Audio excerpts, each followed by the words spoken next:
Wooded areas in the landscape can make a great woodland garden. Today, Southern Gardening is in Tupelo, Mississippi, admiring Dale Smith's backyard woodland garden. Let's check it out.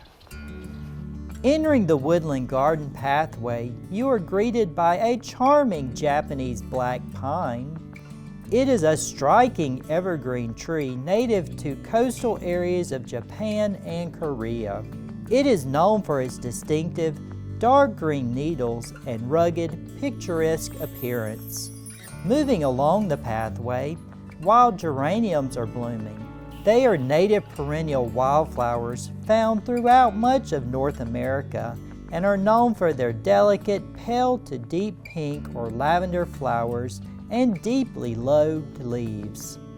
The next eye-catching beauty on the pathway is a clump of Virginia Bluebells. They are herbaceous perennials native to eastern North America and are prized for their clusters of bell-shaped sky blue flowers, which create a stunning display in the woodland garden. Variegated Solomon seal is another beauty along the pathway.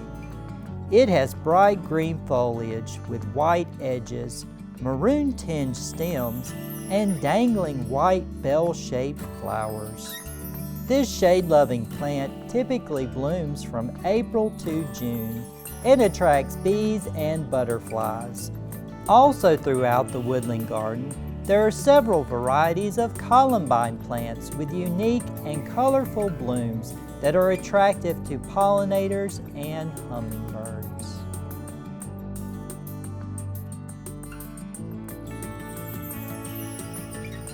Consider transforming a wooded area in your landscape into a magical woodland garden.